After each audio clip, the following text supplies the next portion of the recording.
یزید نے ولید بن عتبہ کو ایک خط اس تاکید کے ساتھ بھیجا کہ فوری طور پر امام حسین علیہ السلام اور عبداللہ ابن زبیر رضی اللہ تعالی عنہ سے بیعت لی جائے۔ خط کے الفاظ کچھ یوں تھے: بسم اللہ الرحمن الرحیم۔ ولید کے اس رویے پر مروان جو بنی ہاشم کا جانی دشمن تھا بھڑک اٹھا اور ہذیانی انداز میں چلانے لگا کہ ولید، اگر تم نے آج انہیں چھوڑ دیا اور بیعت نہ لی تو آئندہ تمہیں ان پر کبھی ایسا تصرف حاصل نہ ہوگا جتنا آج ہے۔ مروان کی بات سن کر نرم دل اور متحمل مزاج امام علی مقام سیدنا امام حسین علیہ السلام کی تیوریوں پر بھی بل پڑ گئے۔ مروان کہنے لگا کہ اے ولید، مجھے نظر آ رہا ہے کہ یہ شخص کل تیرے مقابلے پر کھڑا ہوگا اور قتل و خون کا بازار گرم کرے گا، اس لیے بہتر یہ ہے کہ اسے روک لے، فوری طور پہ روک لے، اور آج اسی وقت اس کو یہاں بیعت پر آمادہ کر اور اس کو یہاں سے جانے نہ دے جب تک کہ یہ بیعت نہیں کر لیتا، اور اگر انکار کرے تو اس کو فوری طور پہ قتل کر دے، کیونکہ یہی امیر کا حکم ہے۔ بی بی زینب نے مناسب نہ سمجھا کہ آپ اس وقت معصوم صغرا سے کچھ چھپائیں، چنانچہ بہت پیار سے بولی: میری جان، بیماری نے تمہیں بہت ناتما کر دیا ہے، اس حال میں تمہارا سفر کرنا تمہاری بیماری میں اضافہ کر دے گا، چند دنوں کی بات ہے، تم اچھی ہو جاؤ، بھیا علی اکبر آئیں گے تمہیں لے جائیں گے۔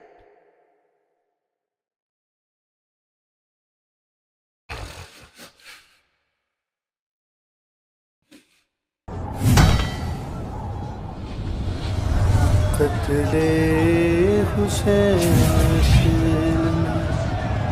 مرگ یزید ہے، اسلام زندہ ہوتا ہے ہر کربلا کے بعد۔ احمد نصیر آفیشیل کی ویڈیوز دیکھنے کے لیے ہمارے یوٹیوب چینل کو سبسکرائب کیجیے اور بیل کے آئیکن کو پریس کیجیے تاکہ آپ کو ہماری آنے والی تمام ویڈیوز کی اپڈیٹس مل سکیں۔ اعوذ باللہ من الشیطان الرجیم، بسم اللہ الرحمن الرحیم۔ اللہم صلی علی سیدنا و مولانا محمد وعلی آلہ و اصحابہ وبارک وسلم وصلی علیہ لی خمسۃ اطفی بہا حر الوبا الحتیم المصطفیٰ والمرتضیٰ وابناہما والفاتحہ۔ ناظرین، ڈاکٹر احمد نصیر محرم الحرام کے حوالے سے خصوصی نشریات لے کر آپ کی خدمت میں حاضر ہے۔ آپ ہمارے اس ڈیجیٹل پلیٹ فارم یعنی احمد نصیر آفیشیل پر محرم الحرام کے حوالے سے خصوصی نشریات ورق لہو داستان کرب و بلا دیکھ رہے ہیں۔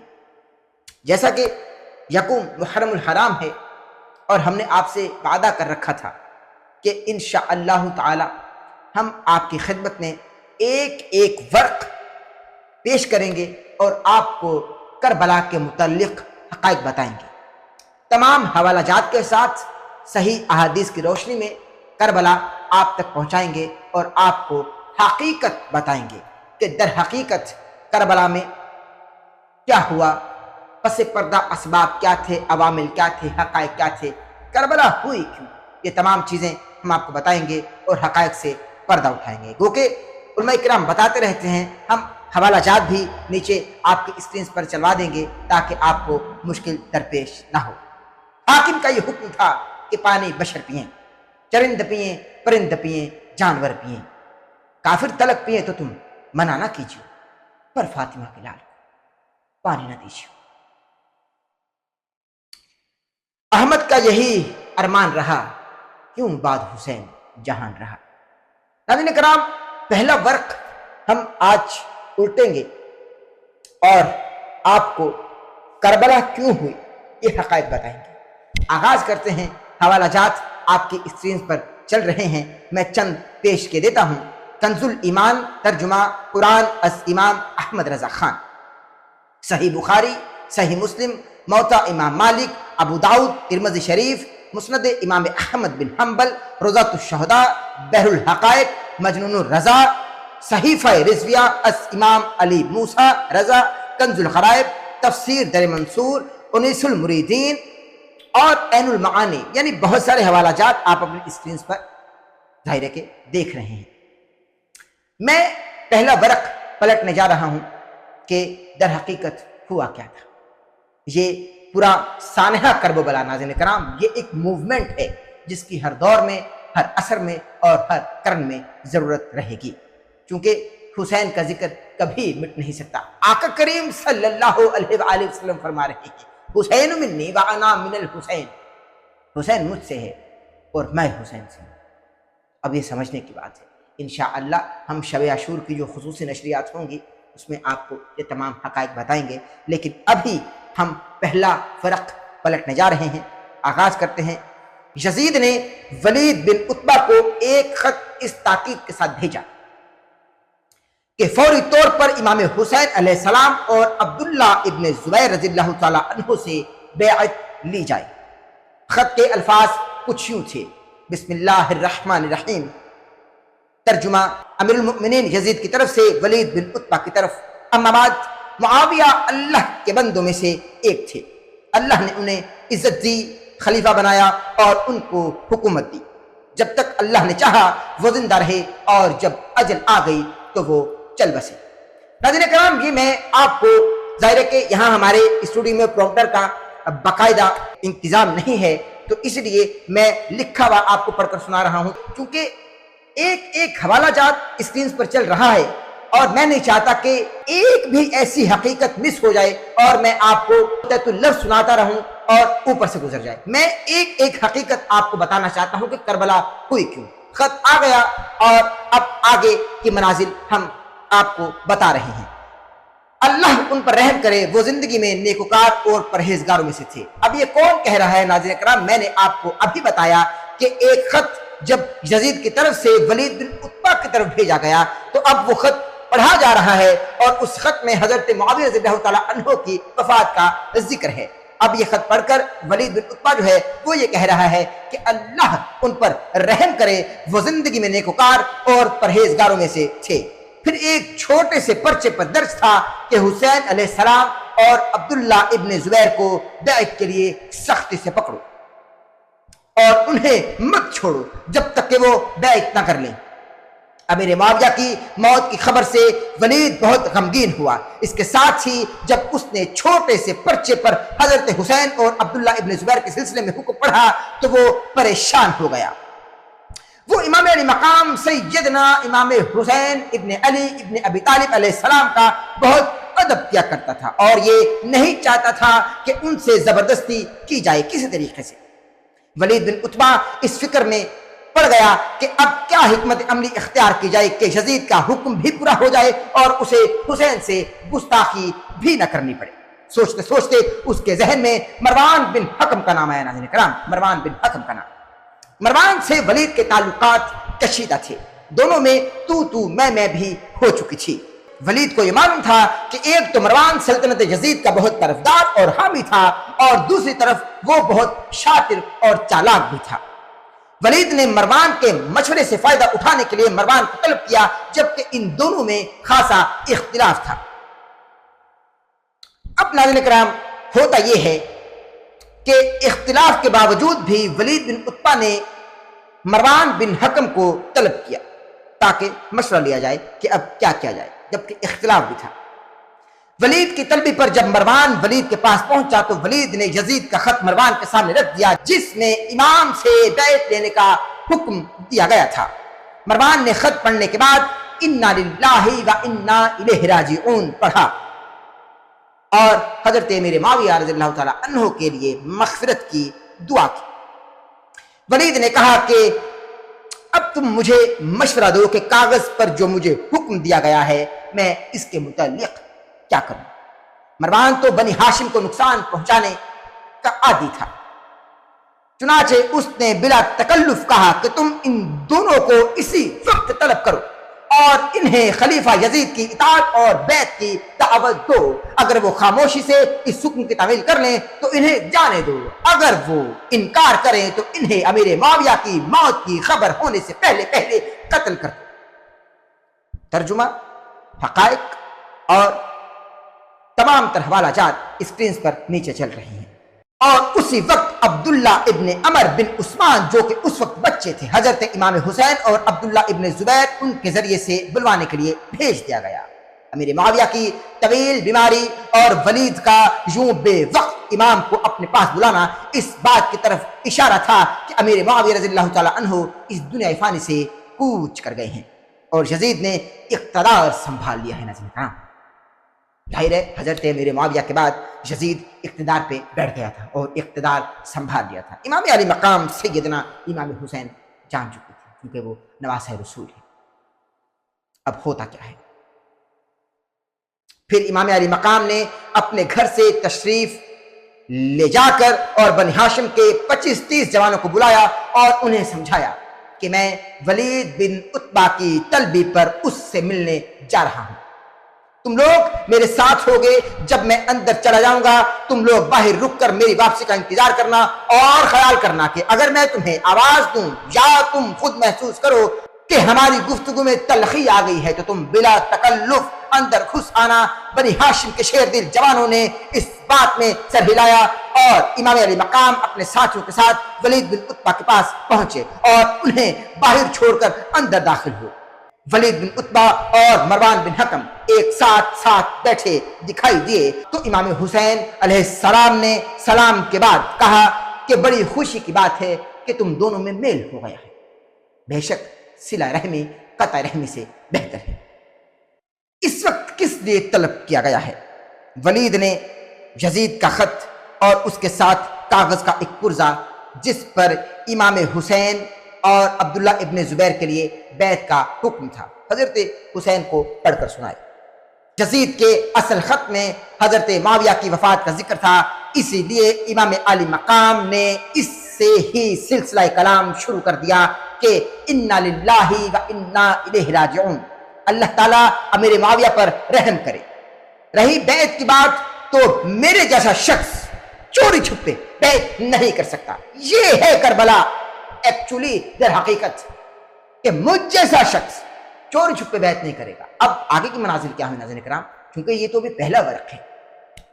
مجھ جیسا شخص چوری چھپے بیعت نہیں کرے گا اور نہ میں یہ توقع رکھتا ہوں کہ آپ مجھ سے چوری چھپے اور اعلان کے بغیر بیعت کے خواستگار ہوں۔ ولید نے جواب میں کہا کہ ہاں یہ بات تو ٹھیک ہے، آپ درست کہتے ہیں۔ اس پر امام نے کہا کہ جب آپ لوگ باہر نکل آئیں، لوگوں کو بیعت کی دعوت دیں تو ان کے ساتھ ساتھ ہمیں بھی دعوت ہو جائے گی۔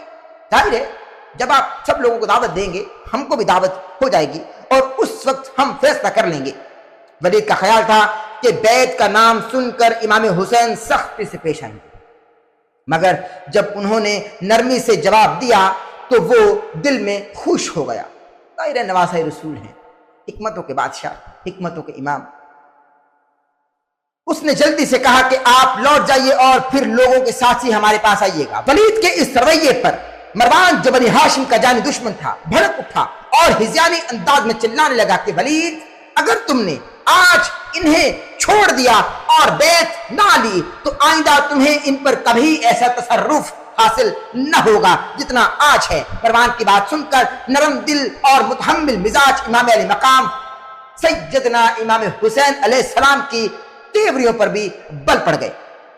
مروان کہنے لگا کہ اے ولید، مجھے نظر آ رہا ہے کہ یہ شخص کل تیرے مقابلے پر کھڑا ہوگا اور قتل و خون کا بازار گرم کرے گا، اس لیے بہتر یہ ہے کہ اسے روک لے، فوری طور پہ روک لے اور آج اسی وقت اس کو یہاں بیعت پر آمادہ کر اور اس کو یہاں سے جانے نہ دے جب تک کہ یہ بیعت نہیں کر لیتا، اور اگر انکار کرے تو اس کو فوری طور پہ قتل کر دے، کیونکہ یہی امیر کا حکم ہے۔ اب تو امام علی مقام صبر و تحمل کی اس منزل پر پہنچ چکے تھے کہ جہاں گفتگو لازمی ہو گئی تھی۔ ہائے میرے حسین، میرے امام، حکمتوں کی بادشاہ، علی کے بیٹے، اپنا کی منزل پر، کیونکہ نبی کے بیٹے ہیں، ورق پلٹ رہے ہیں پہلا۔ اب امام حسین کے لیے گفتگو کرنا لازمی ہو چکا تھا، لہٰذا انہوں نے ارشاد فرمایا کہ اے مروان، کیا تو یا ولید میرے قادری، کیا تو یا ولید میرے قادر ہیں؟ اللہ کی قسم تو نے جھوٹ کہا اور گناہ کیا۔ واہ میرے امام، سبحان اللہ، سیدنا امام حسین علیہ السلام، سلام ہے آپ کو۔ خدا کی قسم امام نے فرمایا کہ تو نے جھوٹ کہا، کیا تو یا ولید میرے قادر ہیں؟ تو نے جھوٹ کہا اور گناہ کیا۔ ہم نبی کے اہل بیت ہیں علیہم السلام، اور یزید ایک فاسق آدمی ہے جو کھلم کھلا شراب پیتا ہے، بے گناہوں کے قتل کا حکم دیتا ہے۔ مجھ جیسا شخص اس جیسے شخص کی بیعت کبھی نہیں کرے گا۔ یہ ہے وہ جملہ، یہ ہے کربلا، در حقیقت ایک جملہ، یہ ہے کربلا۔ یہی تو کربلا کا آغاز ہے کہ مجھ جیسا شخص اس جیسے شخص کی بیعت نہیں کرے جو ریشمی لباس پہنتا ہے، کھلم کھلا شراب پیتا ہے، زنا کرتا ہے اور معصوم لوگوں کے قتل کا حکم دیتا ہے، اور بھی بہت کچھ۔ آگے چل کر آپ کو مزید حقائق بتاتے جائیں گے، اور یہ تو وقت بتائے گا کہ ہم میں سے کون خلافت اور لوگوں سے بیعت لینے کے لائق ہے۔ امام فرما رہے ہیں مروان جو کہ غصے کے مارے آپے سے باہر ہو رہا تھا، اٹھا اور شمشیر کو مضبوطی سے پکڑ کر کہا کہ حکومت کے کارندوں کو حکم دو کہ قبل اس کے کہ یہ دارالامارہ سے باہر نکلے اس کا سر قلم کر دو، ان کے خون کا میں ذمہ دار ہوں۔ اس موقع پر امام علی مقام کی آواز بلند ہوئی، بنی ہاشم کے جانثار برہنہ تلواریں لیے اندر داخل ہو گئے اور امام کو اپنے حلقے میں لے کر وہاں سے نکل آئے۔ مروان یا ولید میں انہیں روکنے کی ہمت نہ ہوئی۔ جناب حسین نے واپس جا کر عبداللہ ابن زبیر کو اس واقعے سے آگاہ کیا اور فرمایا کہ تم ولید کے پاس جاؤ، لیکن اس وقت کلام مروان سے نہ ہو، کلام نہ کیجیے۔ چنانچہ عبداللہ ابن زبیر بھی ولید کے پاس گئے۔ ولید نے انہیں بھی یزید کا خط اور بیعت کے حکم والا پرچہ دکھایا۔ عبداللہ ابن زبیر نے کہا کہ مجھے کچھ مہلت دو، واپس تمہارے پاس آؤں گا اور ضرور آؤں گا۔ مگر اس کے بعد وہ گھر میں چھپ کر بیٹھ گئے۔ پھر اس خیال سے کہ عامل مدینہ انہیں گرفتار کرنے کے لیے اپنے آدمی نہ بھیج دیں، انہوں نے خود بھی اپنے ساتھیوں کو جمع کر لیا اور فیصلہ کیا کہ اگر صورتحال زیادہ بگڑی تو وہ اپنی مدافعت کریں گے اور بیعت نہیں کریں گے۔ عبداللہ ابن زبیر کے لیے خطرہ بڑھتا جا رہا تھا، مگر وہ جانتے تھے کہ اگر وہ دوبارہ ولید کے پاس گئے تو یا تو ان کو بیعت کرنا ہوگی یا پھر اپنے سر سے محروم ہونا پڑے گا، لہذا وہ اسی وقت اپنے بھائی جعفر ابن زبیر کو ساتھ لے کر مکہ چلے گئے۔ ولید نے اپنے سپاہیوں کو ان کے پیچھے بھیجا مگر وہ ہاتھ نہ آئے، اور ولید اور مروان دن رات پریشان رہنے لگے۔ مروان کہنے لگا کہ عبداللہ ابن زبیر تو نکل گئے، مگر اب حسین کی فکر کرو، حسین کو نہ جانے دو، حسین کو فوری طور پہ پکڑو، حسین کو فوری طور پہ گرفتار کرو اور بیعت پر آمادہ کرو، اور ان کو فوری طور پہ پکڑنے کے بعد بیعت پر آمادہ کرو۔ ولید نے اس کے مشورے پر فوراً عمل کیا اور قاصد بھیج کر امام کو فوراً طلب کیا۔ ناظرین کرام، یہ منازل میں پڑھ رہا ہوں، آپ سن رہے ہیں، مگر امام حسین اور خانوادہ اطرت اہل البیت علیہ السلام پر کیا گزر رہی ہے، کیا مشکل کی گھڑی ہے، چونکہ یکم محرم ہے۔ یہ میں ورق تو پلٹ رہا ہوں لیکن یہ واقعہ محرم سے پہلے کا ہے، کیونکہ ظاہر ہے کہ امام نے تو 28 رجب کو مدینہ چھوڑ دیا تھا ہمیشہ ہمیشہ کے لیے، یہ تو خطوط پہلے سے آنا شروع ہو گئے تھے۔ اب ناظرین کرام آگے سنیں۔ ولید نے اس کے مشورے پر فوراً عمل کیا اور قاصد بھیج کر امام کو فوراً طلب کیا جو اپنے مکان میں موجود تھے۔ ولید کے غلام نے عرض کیا کہ امیر نے آپ کو فوری طور پر طلب کیا ہے۔ امام نے فرمایا کہ اپنے امیر سے جا کر کہہ دو کہ صبح ہونے دو، پھر تم بھی دیکھنا اور ہم بھی دیکھیں گے۔ حکمتوں کے بادشاہ حسین علیہ السلام۔ غلام امام کا جواب لے کر واپس چلا گیا۔ ادھر عبداللہ ابن زبیر کے مدینہ رخصت ہونے کے بعد مدینہ کے لوگوں کو یہ یقین ہو گیا تھا کہ حضرت حسین آج یا کل مدینہ چھوڑ دیں گے، اس لیے اہل مدینہ میں سے وہ لوگ جو آپ کے ہمدرد تھے وہ ایک ایک کر کے یا دو دو کر کے آپ کے پاس آتے رہے اور آپ سے ملاقات کرتے رہے، چونکہ اسی رات آپ کو ہمیشہ ہمیشہ کے لیے مدینہ چلے جانا تھا اور خبر بھی ہو چکی تھی مدینہ والوں کو کہ امام حسین مدینہ چھوڑ دیں گے۔ اس وقت امام کی بیٹی معصوم صغرا علیہ السلام یہ بہت بیمار تھی۔ ناظرین کرام،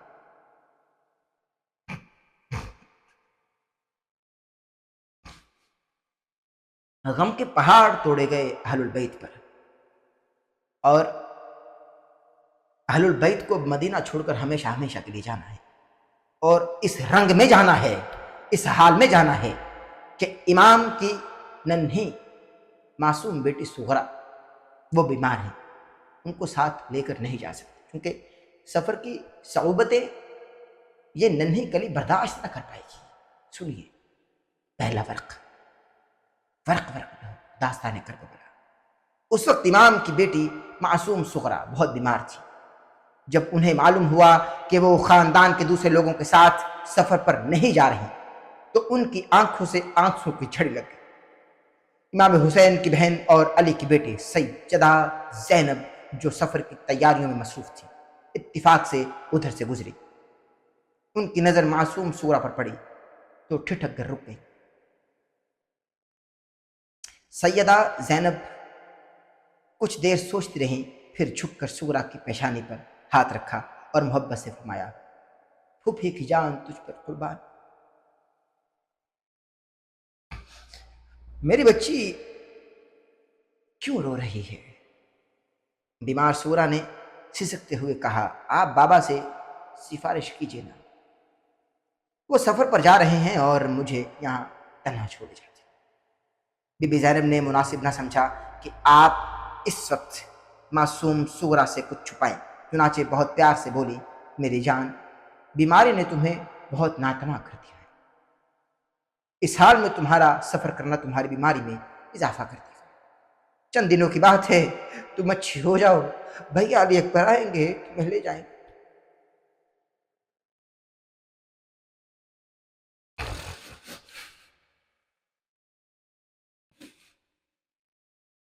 اسی وقت امام حسین سیدنا حسین وہاں پہنچے اور کہنے لگے کہ جان پدر، تمہاری پھوپھی ٹھیک کہتی ہیں، تمہاری حالت ایسی نہیں کہ صحرائے عرب کی جلتی ہوئی ریت پر سفر کی صعوبتیں برداشت کر سکو، دل چھوٹا کرنے کی ضرورت نہیں، تم جلدی سے اچھی ہو جاؤ پھر ہمارے پاس آ جانا۔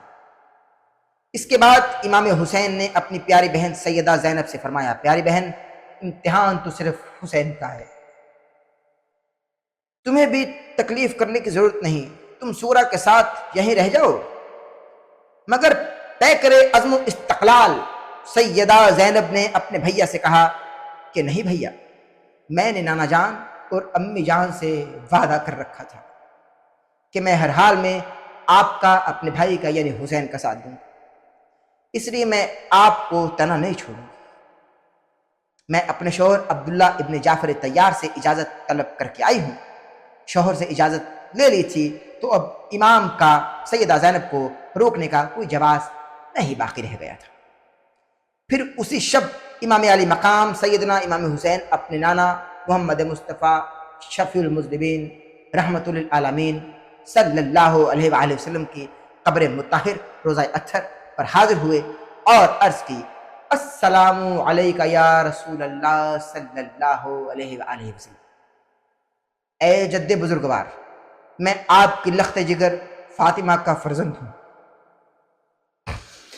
اور آپ کا نور نظر حسین ہوں، میں وہ شخص ہوں جس کی حرمت اور رعایت کے لیے آپ نے اپنی امت کو وصیت فرمائی تھی، میں وہ شخص ہوں جس کی حرمت اور رعایت کے لیے آپ نے اپنی امت کو وصیت فرمائی تھی۔ یہ کربلا ہے ناظرین کرام، یہ کربلا ہے، یہ ورق ورق لہو ہے، مگر آپ کی امت نے وہ وصیت نہ سنی۔ اس کے بعد امام نے نیت باندھی اور چند رکعتیں نماز ادا کی، فارغ ہونے کے بعد بارگاہ الہی میں دعا کی، اے بار الہ، یہ خاک پاک تیرے حبیب کی ہے، میں ان کا نواسا حسین ہوں اور اب مجھ کو وہ واقعہ پیش آنے والا ہے جس سے تو آگاہ ہے، خداوند کریم تو میرے حال سے واقف اور میرے ضمیر کو جانتا ہے، اے خدا اس خاک اور اس میں آرام کرنے والی ہستی کے طفیل جو کچھ تیری اور تیرے پیغمبر کی رضا ہو اس پر مجھے ثابت قدم رکھے۔ ایک اور روایت ہے ناظرین کرام، امام علی مقام حضور صلی اللہ علیہ وآلہ وسلم کو دیکھتے ہیں اور ان سے گفتگو فرماتے ہیں، یعنی اپنے نانا جان سے ہم کلام ہوتے ہیں۔ آپ نے دیکھا کہ قبر رسول سے نور نکلتا ہے اور پھر وہ اپنی جگہ پر لوٹ جاتا ہے۔ دوسری رات امام حسین حرم نبوی میں تشریف لائے، نماز ادا کی اور سجدے کو اتنا طول دیا کہ غنود کی طاری ہو گئی۔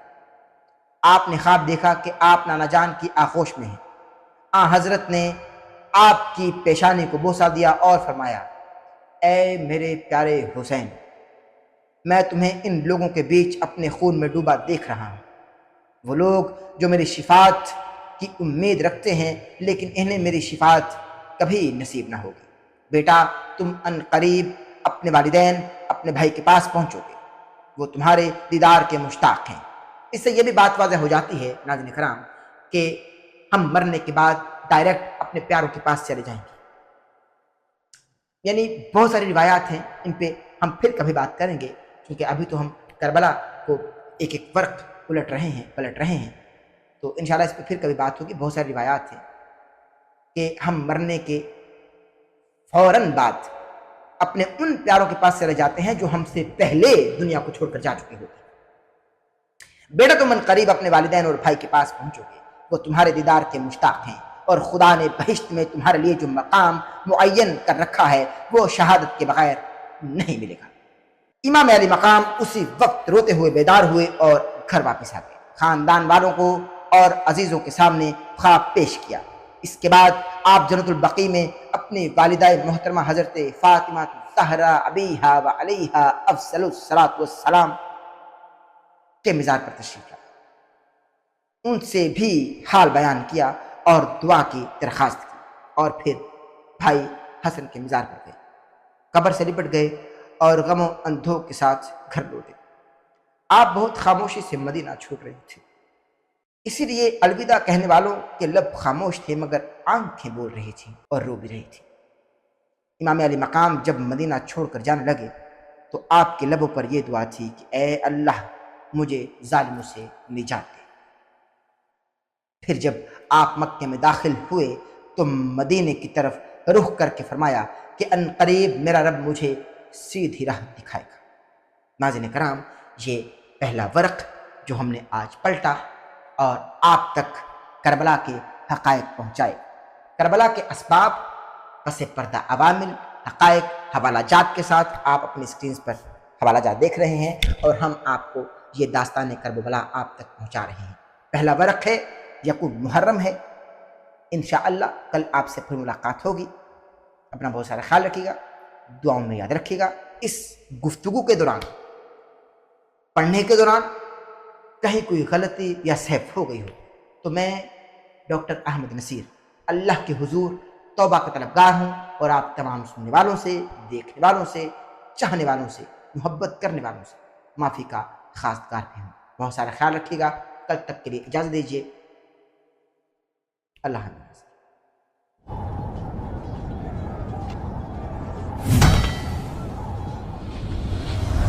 قتل حسین مرگ یزید ہے، اسلام زندہ ہوتا ہے کربلا کے بعد۔ احمد نصیر آفیشیل کی ویڈیوز دیکھنے کے لیے ہمارے YouTube چینل کو سبسکرائب کیجیے اور بیل کے آئیکن کو پریس کیجیے تاکہ آپ کو ہماری آنے والی تمام ویڈیوز کی اپڈیٹس مل سکیں۔